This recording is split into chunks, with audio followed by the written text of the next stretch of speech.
Welcome back here to the Observer of Football podcast. And we are here today with a very informative podcast because this is going to be talking about player development here in Winnipeg. And we have a very influential guest who not only has the playing ability, but also is starting up his own academy and has his pursuing his coaching licenses. So please welcome here today, Christian Scerbo. Thank you for having me. I'm looking forward to it. Yeah, Christian. So again, just wanted to say thank you so much for coming on the podcast here today. I know you got a lot of big and exciting things that are going on within Winnipeg here, within the soccer community. So I guess just for the audience here, I know you've been a player for quite a while. You've been coached by some of the likes of like Rob Gale, Patrick DiStefano, Damien Rock, just to name a few, which you just told me about. Can you kind of give some background about yourself? Yeah, definitely. So I started playing soccer from a very young age, and I was coached by some excellent coaches, such as like Ricardo de Tomasis. He is the founder of RDT Soccer Academy. He's since passed away, but was a great man, and his academy is still living on today. So I played from a young age with RDT, with South End United up until 17. I played for Inter here in the MMSL, and then I even had 1 year at the University of Saskatchewan playing CIS level as well. So quite the extensive background there. And I got to ask, Christian, what position did you play? I would say consider myself a defensive midfielder for sure, but I also played fullback, like right back as well. So, but I would say my favorite position would be defensive midfield. I got to say, being a goalkeeper myself, I always loved the CDM position because it really helped out my defenders. Yeah. And also, they always came in a time or two. They always came in for a good tackle, a good block. Yeah. And it made my life so much easier. But that's awesome. Okay. So again, I have to ask you, who is your favorite club? Because I know there's a lot of different opinions out there on who your favorite teams is. You know, locally, I would say it was Valor for sure. But all time, I've been an AC Milan fan since a very young kid. My dad liked Milan. My family likes Milan. I've been influenced by great players like Kaká and Shevchenko and Ibrahimovic as well. So I would definitely say AC Milan is my favorite club. You know what? That's really funny. And you might, you might not like me as much, but I'm a Juve fan. No, that's okay. You know, the one that got me into that was Gigi Buffon. Of course. You know, watching that 2002 World Cup, it's just, yeah, it kind of just led one thing to another. And, you know, they had a decade of winning the Serie A at least, and then now it's not as good as it once was. But AC Milan, love that team. I mean, don't get me wrong, like that mid-2000s team, like Kaká, you're talking about, Seedorf, Shevchenko, even like, I love Nesta, Zambrata, you know, you got Dida, so many good players. It's just unreal, and even Zlatan as well. So love to see that, love the Calcio way. I'm hoping that Italian football or soccer can get back to where it used to be, and hopefully the national team can get back I hope so in a World Cup. And do you support the Italian national team? Absolutely, yeah. Both my parents are Italian. My grandparents were on both sides were born in Italy, so I'm pretty diehard Azzurri fan. Okay, yeah. So I'm not from Italy, but I love supporting the national team, and it's just okay. It's just a quick segue here. Do you think Gattuso's right to be leading the team right now? You know, I think Gattuso brings mentality and energy to the team that I think it really needs right now. You know, maybe he's not tactically at the level of some of the coaches available or that we've had in the past, but I think from a mentality standpoint, he can get the most out of the team. I do agree with that. My one only really concern with like people saying like to sack Gattuso is like people forget that he just took this position and he actually like he's making him play a lot better considerably than what Spalletti was doing. Like, like I don't know about you, but like watching that 2020, it was like 4 Euro performance against Switzerland. Yeah, I was like, I'm surprised that they even. I know Spalletti just took the job then, but that was like probably the worst games I've seen from Italy, and I'm even surprised he kept this job after that. So I do think he's the man to like keep us going with it. I just think that the one issue that I really find that I've been finding is like I think these players crumble under pressure sometimes. Yeah, I think so too. And, you know, I think Italy has a problem with their youth development. You know, they might not trust youth players as much. And, you know, I see similar problems in Canada, you know, where we really want to develop the youth academies and youth players and give them a real chance. You know, I sometimes feel like Italy maybe relies on older players, especially in this area as well. The league relies on older players, more experienced players, where they're not giving the opportunities to the young players as much, I think. That's the one thing, and I'm starting to see it change a little bit. I guess they have to do it now. Yeah. So, but no, that's the one thing too that's really what I want to hit home on today, and that's like one of the biggest things here. Like again, I know I obviously you got a big passion here for the development of our players here in the community, and obviously with the pretty tragic news about Valor FC not being here anymore. Yeah.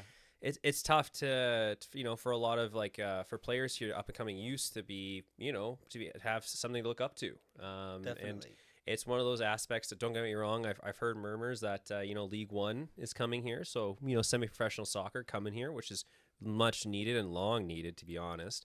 I know Rob Gale on the last podcast did talk about potential Northern Super League team, so women's professional team, which would be huge.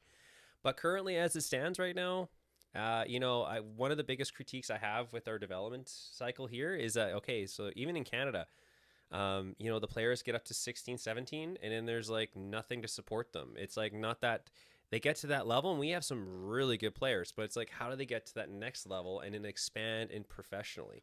That's like the one big area and gap right now that I'm really seeing a big that's holding us back. I don't know if you have the same opinion. Yeah, I can relate to that. From when you turn 17, 18 in Winnipeg, you have the option to play men's, of course, in the MMSL, but we're lacking a University of Winnipeg team for men's. We're lacking a University of Manitoba team for men's. There's no longer semi-pro, and there's no longer pro here. So I think there's a big gap in the pathway once you turn, like, if a player really wants to keep going. I've noticed some people really stop playing around 17, 18, where they're, maybe they just play for fun, but those players that really want to take the next step, there isn't much here, and players have to go elsewhere. I've noticed that. Yeah, and I think there's two recent examples of, like, I think two players just got drafted into like the top 2 rounds of the of the CPL. And I mean, I know that they were having some like developmental tryouts or contracts with Valor, or like Nico Nadeau, for example. I know quite well. He was like out in I think it was UBC, I think, where he was. So they always have to look abroad that way.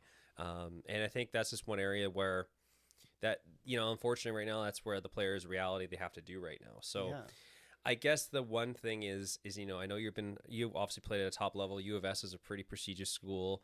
How did you transition, or how did you want to become a coach? Like, it's not for everybody. Yeah. So I think my dad was a coach, and I know that the way that people looked up to him, he was a good role model, a good mentor. I've had excellent coaches in my life, like Nano Romero. He's the owner of 1v1 now, Football Dreams. I've had Ricardo, like I said, Chris Lorenko, who is at MSA now.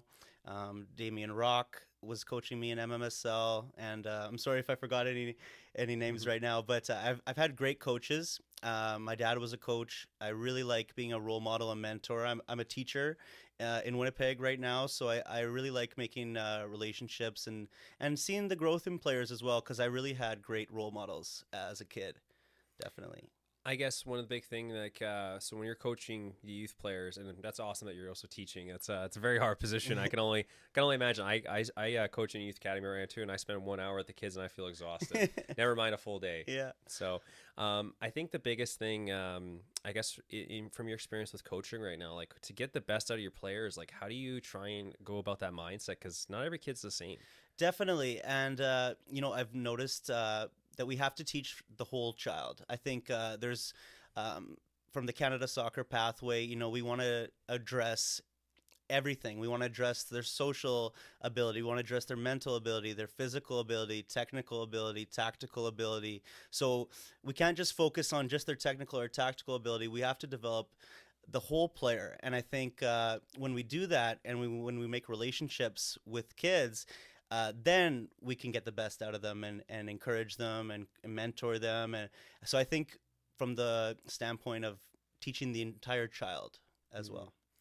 I guess the one interesting part I think I like to get your opinion on, is there like one specific area that you like think that's always a constant focus for the kids when you're coaching? Yeah, I mean, we don't want to turn anyone off from soccer. So if we're all about winning, we're all about scoring, of course we want to win and we want to play well, but encourage them to love the game from a young age. I think that's the way to get, Winnipeg back on the map of soccer. I think, just encouraging them, being there promoting soccer and being a good role model, I think, is the best way that we can continue on.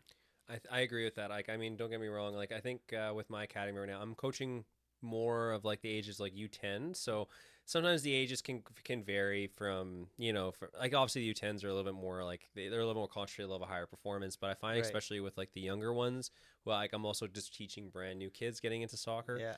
The big thing with them, it's not some of it's technical and some of it's like, okay, here's how you pass, here's how Right. you receive a ball, but a lot of it's about games. Right. It's like, okay, how do I keep you motivated and how do I make you like the sport? Right.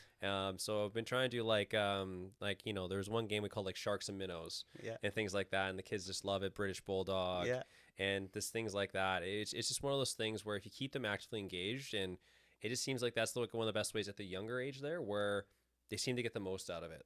When I was coaching at the Real Madrid camp this summer when they were here, that's what they're like. When I was coaching the U7s, that's what they were Nice. mainly doing with that. That's So awesome. yeah, I think that's the one area of expertise that I've gotten a lot of enjoyment out of because I like to consider like coaching kind of like the gym. So like when you're training like the kids, when you first see the improvement, it goes like this. Right. And I like seeing how they start and then the immediate like improvement. It's like no better feeling from Right. that. And then when you go see them go out in the field, score a goal, get a nice play, nice assist, you just love to see it. Absolutely. And I like what you said about games, even from a teaching standpoint, I'm teaching elementary years and we are focused on a play-based approach, where kids can feel comfortable and safe. And, it's also supposed to be fun, right? Like we want soccer to be enjoyable and kids to want to come back to playing soccer at recess at their school or at the park or things like that. Yeah, We just want to create a love for the game. absolutely.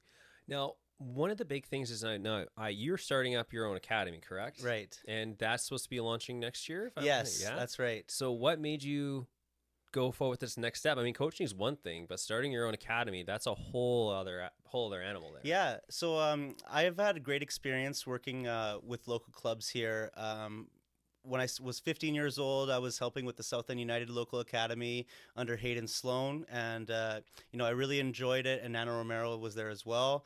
And then I was also coaching at 1v1 Football Dreams. I really liked their academy and their style.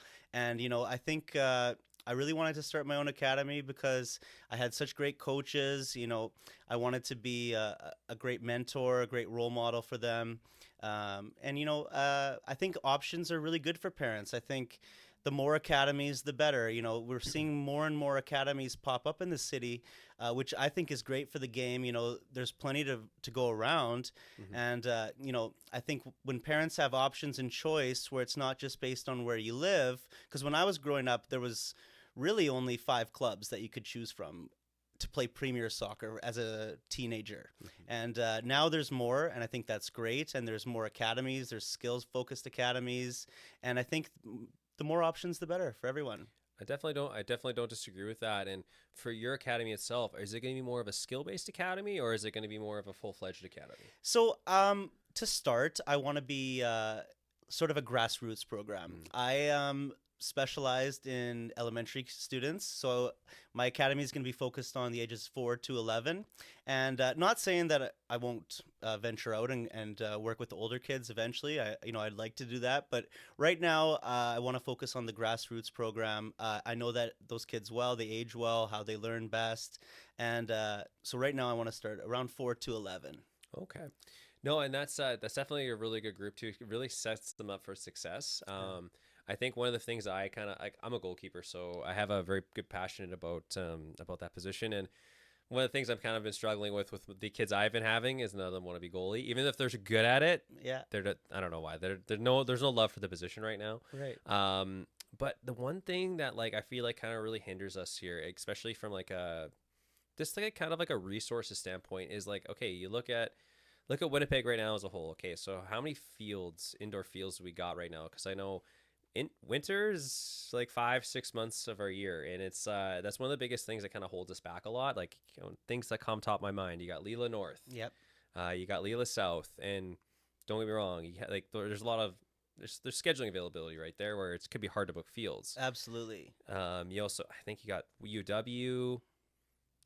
Skylight, Canlan Gateway. Gateway, just fields like that. There's not like a lot, and I've been kind of noticing a trend. And this is obviously becoming more popularized around here, with especially with the like emergence of futsal. Right. But I know that's been kind of the big thing here. But I really think that we need a lot more, at least a couple more like indoor turf fields here. Yeah. Because don't get me wrong, we can have the players, we can have all these great coaching going on, but if we don't have the space, then it kind of get bottlenecks at some point. Absolutely. I think that's a great point. I know that to build a facility that could have indoor turf would be very expensive, but I do think with the amount of kids playing soccer nowadays, the city would really benefit from another turf field, maybe in the middle between Winnipeg Soccer South and Leela North. I think those are two great facilities, but a lot of teams practice in gyms, and I think touches on the ball are excellent, and it's better than nothing. But at some point, we need to be playing on turf or grass, and in Winnipeg, it can be very tough.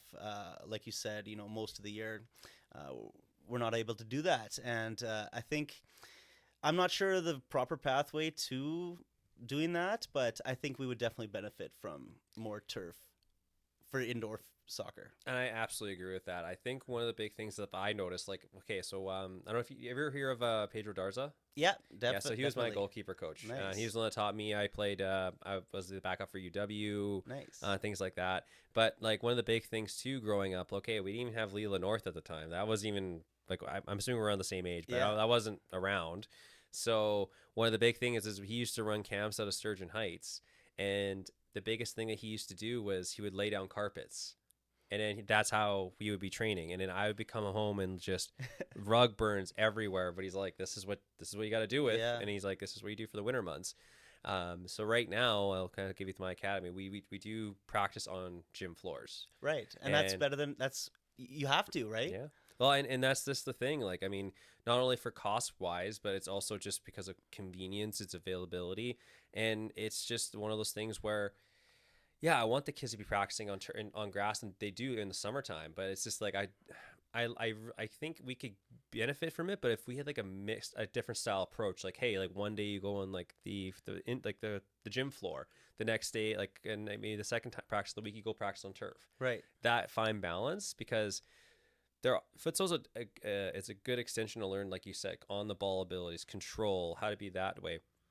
But then when you go to the outdoor game, it's not the exact game, right? And there's some things that can get lost in translation there, and that's like my one big concern is like you can get too focused on one area while forgetting the other part of the game as well. Yeah, definitely. I think there's definitely room for both. There's more and more futsal academies popping up. Pioneers is a big futsal academy. Shout out to them. I think when I was growing up, futsal wasn't really around, and now there's more opportunities for kids to get touches on the ball. I think it's good, and I think like I said, the more opportunities, the more touches, the better. Overall, we're really limited with options in the winter in Winnipeg. So yeah. Well, again, that's one thing that I think hopefully that over time we can get more addressed and get more resources. But I haven't really heard anything on the horizon, so kind of have to make do with what we got. Yeah. So ultimately, I know you said you're focusing on elementary school kids ages of 4 to 11. Yeah. So I guess if I really want to get you the platform here to shout out your academy here, because it sounds like a very exciting initiative. Are you going to be playing out of the gyms? Are you going to be in the turf fields? Like, how are you going to be running this program? Yeah. So, I started with my idea, last summer, and I've slowly been getting into the process of it. I applied for my business license, and I met with Chris Lorenko with MSA, and we're following all the MSA protocols. We want to be affiliated with MSA at Scerbo Soccer Academy. We want to follow the Canadian soccer model. We want to follow the long-term player development model. I think in general, we want our kids to be, like I said, we want them to focus on their social, mental, physical, tactical, technical part of the game. And, like one of the main reasons I wanted to start it was because I just had such great coaches as a kid and mentors. And, I think we can really make a big impact in Winnipeg soccer with this academy. So it's been a long process. We're going to start in in May of next year. In January, I'm looking at booking outdoor fields, to answer your question. I looked at starting in the indoor, but space is really limited, especially at the turf fields that we talked about. I looked at some gyms. I really think that I want to kick off on grass. So I want to kick off it on grass in May. I want my kids to experience soccer in the summer, and I think we're going to go from there. Maybe we can go indoor. I know that space is expensive and limited at the turf fields that we do have available here. 100%. So I guess one of the big questions I have too, so for your academy, I know this will be kind of a lot of the first time, some parents are putting their kids into soccer. Yeah. So I guess for yourself, how are you, because you want parents to obviously put their kids in soccer, but the big thing is keeping them in it, right? Yeah. So I guess that's always my big question is how do you kind of plan on trying to keep these kids engaged in the sport and hopefully make them a long player? Yeah, so we want to focus on a play-based approach. We want it to be fun. We want to be inclusive. We want parents to feel a part of it, especially for really young kids, like ages 4 and 5. We will also want the parents to be a part of the actual session. Like we want the parents to feel connected. Even as a teacher, it's really a team approach. It's the parent, the child, and the teacher or the coach in this case. And I think that when you have all three, it can really set up success in a kid. When you have two, you can do well, but maybe you're missing one of those three: the kid, parent, coach. So when we have all three, we want to create a safe, inclusive environment. We want to have fun. We want to be a play-based approach. Where we play games. We want kids to want to come back to this academy. I've had the chance to learn from really great soccer minds in Manitoba, and I want to take all the things that they taught me and put it into this. So we have a real community based approach to this. We want to give back to the community. Yeah, so a big a full involved, hands-on approach. Absolutely. Okay. Now, I love to get your opinion on this because this is something that being a coach myself, trying to understand maybe how to get more understanding out of the players. So obviously this is for more of the higher, the 10-year-olds, the 11-year-olds in that area. So don't get me wrong, we have the play-based approach, we have to vote for the younger kids. And then once you get them playing in games, they start developing the skills and, you get the touch on the ball, the dribbling, all that type of stuff. Now, the one thing that I always find that is kind of a struggle is the understanding of the game. I'll just give some examples. I've been, the academy we're playing in does a futsal league every week. Nice. But the big thing is there sometimes is you watch your players play and you're like, okay, sometimes they either crowd too much together. They're not looking to understand where people are, how they work with their teammates. Yeah. Now that's one area I'm still learning, trying to how to explain it to the kids and trying to get them to better understand where they are, how tactics kind of work a little bit, how to work with their teammates. Do you have any suggestions on maybe how any exercises, just maybe how you can kind of curve that? Yeah, so I think for the age of 10 and 11, we want kids to also watch soccer, professional soccer on TV. We want them to watch the pros, the best players in the game, and learn from them. When I was coaching I did coach U10, U11, and U12. And I think sometimes when I try to focus too much on tactics, that they really just focus on it and they kind of forget how to play. And I had this really good quote from one of my coaches, practice is for the coach, and then when it's the game, it's for the players to try and express themselves. So I think giving players freedom to express themselves, and not to be super focused on, you have to pass this way, or you have to do this way. You can only pass with the inside of your foot. I think we want to allow players to have flair and, express themselves. I think I've done this myself, where we hyper focus on tactics and the technical ability, where it just gets too condensed and they can't express themselves really. So I think giving them freedom is a really good thing. Practice is for the coach, games for the players. I really like that quote. And I think from a standpoint, we want to make it exciting. We want players to know what they want to do. Soccer is a game for quick thinkers. you can be the fastest or the best, but if if you're thinking 2 steps ahead and you know what you want to do, then I think you can put yourself in a good position. And I think we can really learn that from watching the best players in the world. And I really always recommend kids to watch professional soccer, watch the top leagues in the world, and really learn from them and see how they move. So when you were growing up, and I mean, I'm assuming you kind of grew in the CDM midfielder position.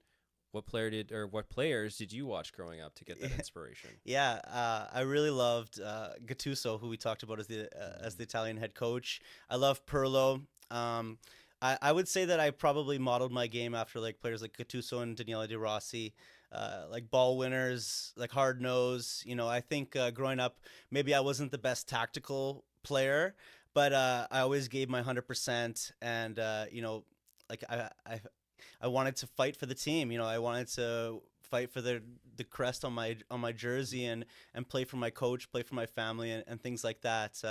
So I can relate to players that like that, and I would definitely say those are my favorite players growing up. Okay, so with that being said, with Gattuso, if you and a great show, by the way, love Gattuso. He was yeah, geez, what a player back in the day, and crazy at that too. Yeah. Did you ever do that? I don't know if I'm pretty sure you saw the clip when he was defending Ronaldo in that big clip in the building. He's like had his arms out and was like, "This is the most awkward form of defending," but it almost seemed to work. Yeah. Did you ever emulate that in the game? I tried to. I think what I really liked from him was grinta, and it just really means like aggression, heart, playing with heart. And I think one of the things you really can't coach is heart in a player. You can promote it and encourage it, but when you see a kid with heart, you really want to encourage them and keep going on because that's instilled in them, and you can't really bring it out of someone that's not there. A lot of that, yeah, no, I think that's one of those things that you can try to help influence, but you can't teach it exactly. Yeah. It's one of those things that either kids have or some of them don't. So absolutely, I think that's sometimes few and far between. And honestly, that's honestly like what a lot of the top players in the world end up being is the top, the hardest workers and most passionate ones, driven ones. Absolutely, who are more open for feedback. Obviously, there's a lot of those kids or players in general who have the top skill, have low determination, don't really not have a passion for the game, and they try and get by on their skills alone. Absolutely. And what happens is over time they don't get better, and the other kids pass them. Definitely. And I think in the last 10-15 years we've really improved our style of soccer in Winnipeg. Growing up from a young age, we would be dump and chase, kick the ball up, just get it up there. And I think a lot of the academies now are encouraging playing with the ball, encouraging goalies to play with their feet, and I think that's a great step. I think we want players to be technically sound. We want them to have heart. We want them to be physical. But in terms of that, we want to just develop the entire player, and certain things you see in players that you really want to help bring out of them. Yeah. Well, it's actually funny you mentioned that, like their style of play. Like, I mean, I still play MMSL to this day. I don't know. Are you still playing MMSL? Not anymore. No. Well, I mean, obviously, like every time I play Bonnie Vital, whether it be the Premier team or even the second team, it's like it's always the same style of Bonnie football, and I'm like, don't get me wrong, very technical on the ball. Yeah. They can move it around side to side, switch the ball beautifully. I always know they always look for this one little play they always do, so they switch it around. And don't get they can attack through the sides if they want, but the one key play they always try and do a lot of the time is they play the ball short to they have like their center forward drop into the middle, and then they play the ball over the top, and then it drags the defenders in, and then they head the ball onward, and the wingers come down and get a usually good opportunity. So when you talk about like that style of play and how it's clubs and academies have their way of playing, yeah, that's like one of the big ones. Every time I play Bonnie, I'm like, okay, this is one of the ways we're going to play. Yeah, and I think it's really good to develop a philosophy of play, a style of play. We want our kids to have identity. It comes from even just like all the kids lining up their bags and doing the routine. We want kids to practice hard. We want them to play hard. We want them to know our routines. I think routines are really good and important for kids. Structure and routines, I've learned are are excellent motivators for kids. They know what to expect from you. And when an academy has a specific style of play, not to say that there's any wrong way to play the game, of course, you could play any way you want. But when you have an identity, it really helps the kids understand what you're trying to get across. Yeah. No, I think that's also another like really good thing to emphasize too, because yeah, like now that's also kind of another topic in the world of football right now too, right? Just because a lot of it, I mean, Pep Guardiola has been kind of touted for this change where it's a lot about the systems and things like that. And I mean, Danilo might even know of Ronaldinho. Yeah. He was my favorite player to watch, and don't get me wrong, watching old football, soccer now, it wasn't as structured. It wasn't like, it was not as like technical as it is today, but like there was just a lot more creativity. There's a lot more reliance on individual brilliance, and then you work along that. And then for a little bit of time there, I would say at least in the early 2020s, I mean, we're starting to see a little bit of a resurgence of it, but a lot of times the players, they're so afraid of like not making a mistake or looking for that perfect ball that they'll just, they don't rely on that creative ability they may have, and they'll just work it back through the system. Especially, I'm not trying to pick on wingers or forwards, but for sure. But like, you used to see wingers drive down the wing, take on their man, maybe go for a shot, go for a low hit cross to the far post. Now it's like, okay, if you go down the wing, you don't see what you're looking for. You just stop, turn around, and you cycle it back. Yeah, and I think we want to encourage flair and creativity from a young age. I've seen firsthand, players or coaches, sorry, unintentionally killing creativity and flair. And I think when you do that, it might be a good team approach, but you want that player to stand out. You want that player to express themselves. And I think risk taking is a big thing. When you're not taking risks, you can pass the ball sideways, you could pass it back. But if you're not impacting the game and trying and taking risks, you really want to put yourself out there. And if you don't make mistakes, you'll never learn and you'll never try. And especially when you get to that big game, the big pressure moments all season, if you haven't been taking any risks and you've just been playing the safe way out, then you might crumble in that big situation. You might not be able to take that chance or really make an impact in the game. Yeah, no, and I think that's very important to do too. And again, like kind of what I'm hearing and I kind of want to correlate to this is confidence. Yeah. And that's honestly one of the big things that like any player, whether you're youth, university, professional, confidence is like one of the biggest motivators and one of the biggest things that helps player perform. And that's one of the big things. And I don't know about you, so it's just my opinion on this. Like you said, I love the idea of saying, okay, like you want the players to take on risks, to have the ability to go out there and make mistakes. Yeah. But a lot of that does come from a coach and how that and how they set that environment for that. Trust me, I've played soccer growing up. I've also played hockey, and you get tons of different coaches and coaching styles. Yep. And personally, for me, I've always hated when coaches like would ream out their players for making mistakes like that or taking chances like that. Yeah. I mean, obviously, if it's things that are like happening repeatedly and stuff like that, obviously like, you want to correct that behavior. But like if you're gonna like embarrass a kid or a player even just in front of your teammates just for taking on a chance or trying to do something a little bit more outside the box, can be so detrimental to someone's confidence. And then, like you said, if that's the same type of mentality that the player's being heard and told, not only does it hurt their confidence, that means they're not going to play as well as they could, but also too they're going to be really afraid to go out there and make a mistake. Exactly. I think from a teaching standpoint, I think about it as a growth mindset. We want our kids to be able to take risks and to try new things and not be afraid of what other people think. And I definitely would want to encourage them. And if there is a conversation you need to have with a player or a student, you can have that privately on the side. Embarrassing a kid, can really damage their confidence. And even an adult player or teenage player, it doesn't matter. I think we want to instill confidence in them. And from a sports psychology standpoint, if you're really lacking on confidence, you could be the best player on the field and you could be in your own head. I made that mistake, I can't move on. I've had really good coaches that have emphasized, forget about that. It's the next play. You made a mistake, okay, go get the ball back. anything like that. You just want to keep your effort high, and there's a few things you can control, even if you don't have the ball. You can control your effort. You can control your energy, and if you're not letting people affect you as well, I think it can really help your growth mindset. But there are coaches that may damage their confidence, and I think, especially as a kid, it could really turn them off from the game. Yeah, and that's one of the feedback too I've heard from like even parents that I've been working with, just regarding to their players, and they said they've had some experiences from their own with their kids, saying that the kid wasn't enjoying going to soccer. He said he was just getting screamed at all the time. Yeah. He's like, this is supposed to be fun for me. I don't want to go here and have fun instead of coming home crying and stuff like that. And I think that's the one big thing. I mean, you're a teacher yourself, so I mean, obviously you obviously have the better ways of explaining it, but like you talking about psychology, like, and that's the big thing I found even for myself. I'm trying to teach the kids, and this is kind of how I even came about with soccer. I'm not playing to not make a mistake. Right. That's like the thing I'm not trying to make them do.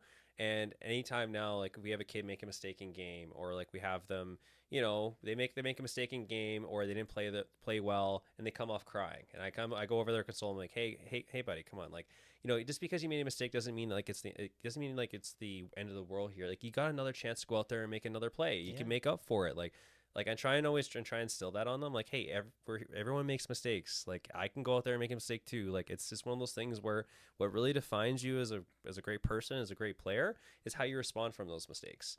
And then a lot of them do take away with that mentality, and they're like, okay, I got another shot to go out there. So then when they go out there and then they score a goal or they make a big play, I make sure to reward them for that and give them like a good like thumbs up or high five and say, see, like, look, we can make mistakes, but like, look how you responded from it. Absolutely. And then I've been seeing how that progression's been going. They've been getting a lot more confident in the game, and they just seem happier. And then they're making they seem making a lot more strides. And that's the thing I've been trying to really emphasize with the kids. Definitely. I think praise and encouragement when it's due is really important for a kid's overall well-being. Not even just in soccer. If a student or kid is doing something well, praise them.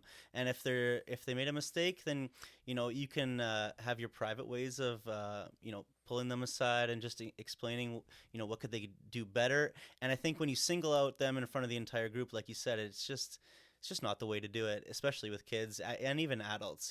We don't want to turn people off. I've had experiences where I've seen players be asked to step out of the practice, and it's just like detrimental to your confidence, and also the other players didn't like that either, so it's like it's also damaging the relationship you have with the coach as well, and the team atmosphere. Yeah, it's like you ostracizing a player like that can make can kind of build a wall between you like the players and the coach, right? And that's something that not only affects affect the players, but also affects their own field performance, right? And then when the coach actually tries to instill a vision or tries to give them input, then players might not be receptive Exactly. to that feedback, right? So I think it's always that fine line, and I sometimes think coaches, don't get me wrong, is no matter if how good they tactically could be or how they can be teaching players on the ball, I think they've really got to consider like the psychology side of it and how you get the best out of your players is like the one thing I think it's starting to get more prominence, but I think it still needs a lot more focus on here. Definitely. And, from a teaching standpoint, you have to develop a relationship with them first. Kids learn best from people who they trust and people who they look up to. And if you don't have a relationship with them, it can be really hard. And there's a little bit of a disconnect there. So when you do build it, and relationships take time, it'll take time and effort and over sessions, but when you do, then you can really get the best out of the kid.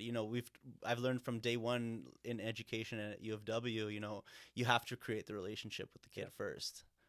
Yeah, absolutely. I think that's the one big takeaway there, and I think that's what all coaches should be doing. So let's just hopefully getting the word out there, and hopefully they can keep practicing it, and more awareness, more knowledge can hopefully expand it to where that needs to go. Now, I also wanted to get your opinion. Obviously, you played at a high level growing up and even into your adult years here. So let's say a hypothetical question. Mm-hmm. It's kind of it's not necessarily like a one-track answer here. It's more like, okay, let's say I'm 16 years old. I'm a player that's looking to try and take my career to the next step. So obviously, the U16 level, there's a lot of great competition in this area here. but I want to push for university soccer. Right. You've been obviously to U of S, you got to that level. What if I'm a player now? What do I need to do to get to that level? Yeah, so I think you have to be your own best advocate. I would recommend to anyone in high school who's dreaming of playing at the next level, you have to be you have to advocate for yourself. You should get tape on your game tape on yourself. I know MMSL records games now, which they never did when I was younger. Even youth leagues are recording games. Even just a camcorder at the halfway line. Get tape on yourself. Get yourself out there. Email coaches at universities. There's we used to have USL2 here, but maybe in the summer, trying out for like Thunder Bay, or there's other like USL2 teams that are the bridge gap between either pro or university. And I would even say USL is on the same level of university. But someone who's dreaming of it, you got to advocate for yourself. You should get tape on yourself, email those coaches, put yourself out there, get yourself into a good physical shape, and also have a growth mindset, be open to feedback, be open to, coaches' opinions on you. And, if someone tells you can't do it, don't believe them. I definitely think I was a late bloomer. I don't think I was the best player, but I had a hard work ethic and I had a growth mindset and I wanted to learn from my coaches. So advocating for myself, reaching out to different people, getting a good coach yourself, a good mentor. There's lots of great programs here that do focus on getting scholarships or progressing to the next level, especially at 16, 17 years old. Yeah, and I think that's one of the big things too, that is also another important factor to talk about here too. I mean, education is also a very big importance for any student athlete kind of going from there too. So that's one of the big aspects too, is like hopefully that you can get more exposure, like you kind of said. And I mean, I think there's other programs too that I think I don't know if it's invite only, but you at least go to like any like MSA events. I know MB Rex is a great program. That's MSA fund, and it's kind of run by MSA there. That's a really great program to help give students some exposure that way. I know a lot of academies now are making some connections with some professional clubs across Europe, so that also does get some at least opportunities that way. Like don't get me wrong, when we were growing up, like when I was Real Madrid never came here. Yeah. Even Phoenix had SC Braga come here, and they ended up signing actually one player from the academy. Wow. And they're actually joined the Braga Academy out Excellent. there. So I think like what you kind of said too, I think you're no one's going to take care of yourself more than you, right? I mean, the parents are obviously going to be the obviously with that as well, but if you really want to kind of get yourself out there, sometimes it's like, you got to be in the right place at the right time a lot of the times. And if you put your name out there, even just go and introduce yourself to one of the coaches, even just go and watch one of the games, makes a long lasting impact. And I think that's one thing that a lot of players these days maybe don't really recognize the importance of, because again, sometimes just having that quick little meaningful connection can make or break from you. Jane Doe tape, whatever. Like, this email link. Okay, let me check this link out for Jane Doe. Oh, that's that person. Okay, yeah, let me take a little bit longer at this, right? Yeah. So obviously that's gonna make a difference there. Like I come from a business background, so I've done like recruiting. I have an HR background. Nice. And when you're looking at resumes, as the stat is, you get like a recruiter usually looks at the resume 12 seconds, 9, less than that. So it's all about like that first, how do you keep them, how do you get the attention, how do you keep it? Right. So that's like one of those things where, like you said, if you're that first if you advocate for yourself and you do that too, you gotta make sure you go do that as well. Even if you go to any of these type of academies or any type of events, to make sure you introduce yourself and just put yourself out there. Yeah, I would definitely, if you're doing a trial or you're meeting a coach for the first time, shake their hand, look them in the eye, and introduce yourself. And I think they really look at how you carry yourself. How do you behave when things go wrong or you make a mistake? Do you get down on yourself, or are you right back trying to get that next play, that next ball, the next tackle? So I think coaches really look at your mentality and how you carry yourself in all aspects of your life, not just playing the game.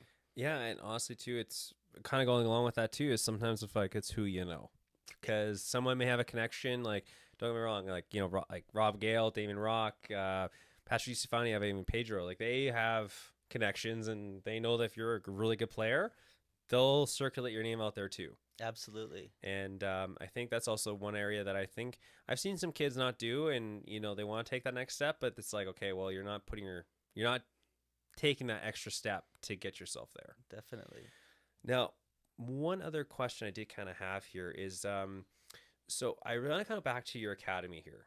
So, I know that, I guess, where's like your long-term vision with the academy? Because I know you're like initially starting off with the elementary school kids, 4 to 11, it's kind of the bread and butter type thing. Where are you wanting to take this academy going forward? Like, what's the ultimate vision for you? Yeah. So I think right now we're just going to be an in-house academy. And that means, as we start up, we're going to grow first. One day, I'd like to see us playing in MSA leagues, just like the big clubs here. I'd like to develop players, help them reach their full potential. As we grow, I think I want to be able to help players reach the next level, in whatever they might be. One kid's dream might really be to play university level, and one kid's dream might be to play for Real Madrid. So we have to find that balance. And so I think right now we're just going to focus on growing the 4 to 11 in-house league. Eventually, maybe we'd like to play in WISA. I believe it's still called WISA. It is, yeah. So I think that's our long-term growth model.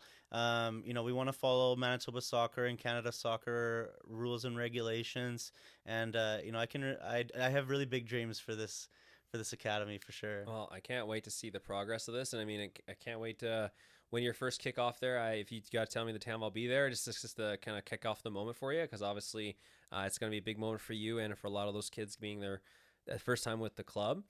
I did see on your profile though you are pursuing a C license, a CONCACAF C license. That's very exciting. I guess how far you want to take your coaching licenses? Like, how far do you want to take it? Well, I want to take it as far as I can.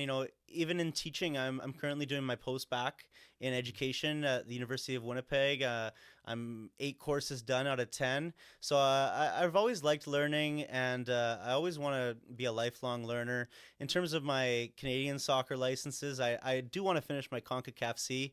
I do have my provincial C license right now, but they've since changed the model to CONCACAF, which I do like, because we're following a pathway from grassroots to professional, and I do like that model.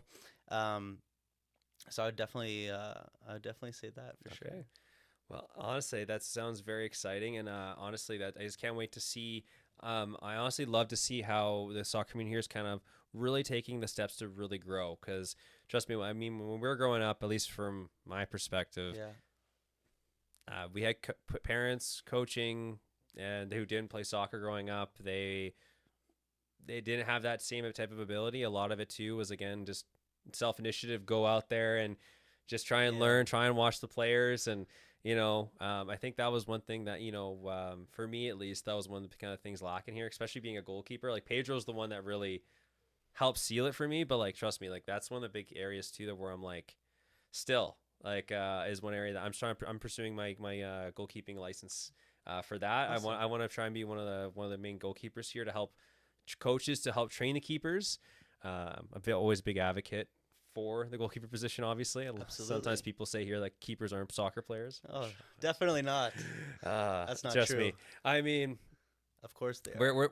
We're eccentric. I mean, you got to be crazy to be goalie. So that's the one thing I've always been told. So I think the one thing I kind of wanted to take away here just before we kind of end the podcast, and we'll give you a shout here to add and shout out anything you got going on. Yeah. But I think the biggest thing here is for any players, and maybe you can kind of echo this or build on it, but for any players that are looking to go into the professional side or just grow in general, whatever type of passion you have, whether it be outside of sports, academics, whatever it is, if you want to really get good and how to get better yourself, you got to be all in on whatever your passion is and what your just overall improvement, how you want to kind of improve in life. If you go into it kind of, not with full effort, you kind of go half in, half out, it's not going to work out the way you want it to be. And the only way you can get anywhere is by the effort and just basically the passion you have and the drive to get where you want to go. And if you want to become the next, next Cristiano Ronaldo, next Messi, next Buffon, I can name it a lot more. You got to live, breathe everything soccer. And I'm talking like practicing out, even when you're on your off days on the field, just watching tape, doing whatever you can to help give yourself that extra step. Because not only are you competing against players here, but think about it. You also got players that are playing across the country, and not everyone here in Canada has to deal with 6 months of snow. They get to go practice at the grass, maybe all year long. Look at BC, for example. Yeah. So again, that's one of the big things and hurdles that I really like to say. Like, for those, I hear all the time, kids, even players today, saying, "I want to go professional," but then when I see they can talk, but can they walk? Can they walk the walk? And that's one of the big things that I sometimes really sets the individual from others. Absolutely. I think anything in your life, if you set your mind to something and you really want to do it, I think the model and the pathway to it. It's hard work, it's dedication. You mentioned Cristiano Ronaldo. I've heard him say in interviews like, what I did to be successful. He wasn't partying, he wasn't drinking, he was dedicated to soccer, he was dedicated to his physical fitness and mentality. And I think it's easy to talk about it, but to actually go and do it, I think sets different people apart. And I think in terms of anything you want to do, I really wanted to be a teacher. My mom was a teacher, and I've worked hard at it. I really do enjoy it. And I think whatever you want to do in life, you have to work your hardest. You have to try your best. You have to be open to feedback, and you can't give up. I think everyone overcomes obstacles in their life, and I think the main reason I named it Scerbo Soccer Academy was because my dad passed away 5 years ago. He was a local coach in the community, and anyone that I still encounter that had a relationship with him or remembers him speaks so highly of him. And I really want to be like my dad, and I want to have a good reputation and be a good role model. And I think when there are obstacles in your life, you really have to work hard and overcome them. Life's not easy, but whatever you put your mind to, you can accomplish it. Yeah, and I absolutely hear what you're saying, and I definitely agree with that too. And I think that's also part too about coaching. Like, you're making long lasting impacts on these kids' futures, and then just how they're developing as human beings. Like you're getting the full circle, being the teacher and in the coach aspect. So you're really getting the inside the school and outside the school and extracurricular development there. But I think that's one of the biggest things, and honestly one of the most satisfying parts about being a coach, about being a teacher in general, is just you're giving back and you're helping develop the next generation of soccer players and next human beings here that will be in society. Absolutely. And just touching back on what you said about coaching here, I think, we love parent coaches, we love parent volunteers, but I think if we want to grow as a country, we need certain standards of certifications to coach at certain levels. We look at a country like Iceland, who recently had this is probably a few years ago, but they had excellent success at a Euro. They beat England, and every coach, I believe, from the U13 level is like UEFA A licensed, where you could be playing soccer here in Winnipeg at the highest level, U15, and, you might have someone who might not have their certifications, and, they could be an excellent coach, and not saying that you need certifications to coach, but it puts a certain standard and level of education. I think I look at it like teaching. We could have great teachers that didn't finish education, but when you do the practicums and you do the lessons with top coaches or top teachers, I think you can really learn from it. And if Canada wants to progress, and we have progressed a lot recently, I think we need a certain standard of coaching levels to coach certain age groups and to get the best out of our players. Yeah. And that's something I also echo with that too. I think one other thing I would love to see this Canada Soccer do as well, even for the grassroots, because a lot of community clubs have their own things they do too. Even if there's a general guidebook for coaches who maybe don't have any experience with soccer and stuff like that. Yeah. At least I know baseball does that here, where they give every parent that they have a standard guidebook to help with drills and just things like that. Like, hey, here are some key fundamental techniques and abilities they should be learning at this age. It's kind of like a curriculum. Right. Almost a little bit, right? So Yeah. it's something that you can at least follow and being like, okay, this is where the kids should be at, and at least gives the parents who don't have the necessary resources or the experience with the game, at least something to reference and then to go by. Exactly. And if you have that implemented across Canada, then also not only does it get the parents more expertise on it, but then it's helping even that standard across country, and then it's only can really go from there. Yeah, that's a really good point. Even from an education standpoint, teachers are always asking curriculum questions, and our curriculum is online, especially in Manitoba. They can look and see, okay, this is the exact outcome that we want by this age, and it's a guide. All kids learn differently, but it is a standard, and it helps guide people who are not sure, for parents who want more information.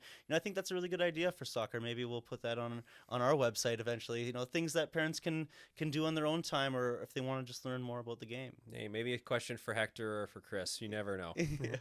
So, Christian, that is, I know we talked a lot here today. I honestly love the game of soccer, just talking about the coaching, developing the new generation coming up through here. And it's honestly been really encouraging to have a chat with you and get your expertise on it. So thank you again for joining us here.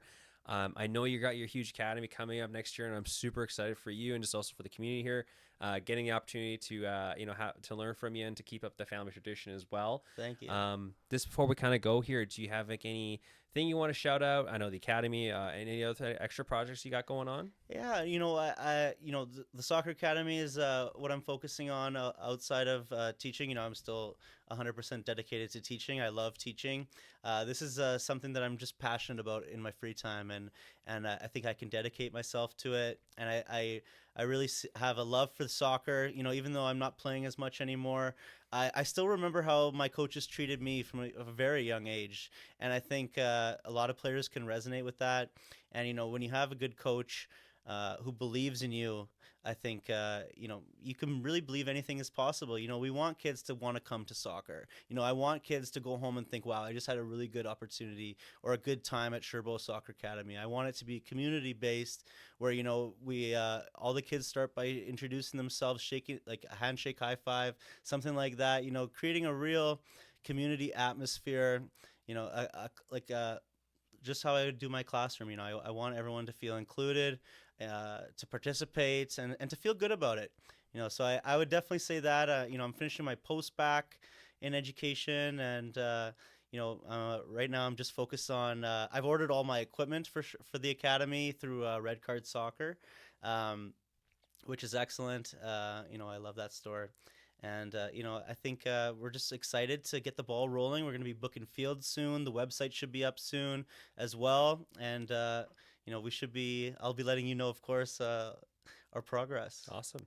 Well, hey, I'm super excited. And as always, you kind of see what we kind of talked about, always striving to be better. Clearly, you're doing so. Obviously, big things are here to come. So again, thank you so much for joining us here on the Scerbo Football Podcast and just talking about overall development of coaching, of player development here in youth soccer here in Winnipeg. Definitely lots of big things are coming here, and our talent, I think, for sure will feel the effects of that. So again, thank you so much for joining us here on this episode. I can't wait to see you in the next one. Thank you again, Chris, for joining us here today. We'll catch you in the next episode, and we'll be sure to make any links available that Chris has available in the description below. Thank you so much. Yeah, peace.